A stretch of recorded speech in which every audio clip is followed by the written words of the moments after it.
नमस्कार, मराठी ठसका रेसिपीमध्ये आपल्या सर्वांचे स्वागत आहे। आज आपण बनवणार आहोत अगदी सोप्या अशा पद्धतीने फरसबीची भाजी। फरसबीची भाजी म्हणजेच फ्रेंच बीन्स। तर त्याच्यासाठी मी इथे 250 ग्रॅम फ्रेंच बीन्स घेतलेले आहेत, फरसबी घेतलेली आहे, ती देखील या अशा पद्धतीने चिरून, आणि त्याला फोडणीसाठी मी घेतलेला आहे 4 ते 5 लसणाच्या पाकळ्या। याच्यासाठी फक्त लसणाचीच आपल्याला फोडणी द्यायची आहे। तर त्यासाठी मी इथे कढई गरम करायला ठेवलेला आहे आणि या कढईमध्ये 2 ते 3 चमचे तेल गरम करायला ठेवत आहे। तेल गरम होईपर्यंत या ज्या लसणाच्या पाकळ्या आहेत ते आपण ठेचून घेऊयात।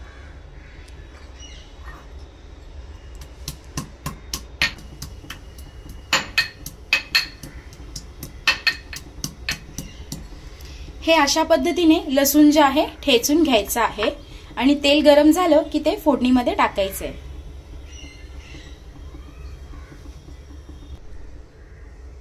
तेल गरम झालेलं आहे। आता लसूणची फोडणी द्यायची आहे आणि लसूण थोडासा लालसर तळला गेला की त्यामध्ये ही जी चिरून आणि धुवून ठेवलेली जी फरसबी आहे ती फोडणीला टाकायची आहे आणि त्यामध्ये 1 चमचाभर आपल्याला मीठ टाकायचं आहे। इथे मी लहान चमचा घेतलेला आहे आणि हे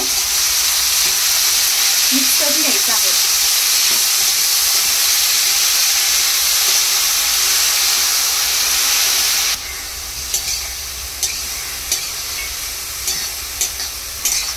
व्यवस्थित छान मिक्स करून घ्यायचं आहे आणि मीडियम हीट वरती आपल्याला त्याला छान वाफलून घ्यायचं आहे। याच्यामध्ये पाणी वगैरे काहीही घालायचं नाहीये, वाफेवरतीच फरसबी जी आहे ते शिजवून घ्यायची आहे। 2 मिनिट याला झाकून ठेवायचं आहे।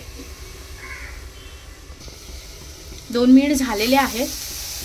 आता याला पुन्हा एकदा परतवायचं आहे।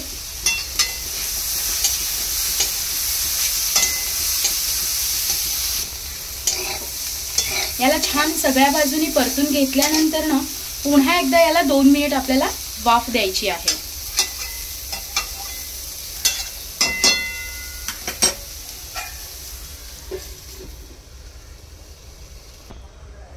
2 मिनिट झालेले आहेत आणि भाजी देखील छान शिजलेली दिसतेय। त्याला पुन्हा एकदा परतून बघूया। भाजी छान शिजलेली आहे आणि लसणाचा सुगंध देखील खूप छान येतोय। आता आपण गॅस बंद करूया। आता हे सर्विंग बाउल मध्ये काढून घेऊया।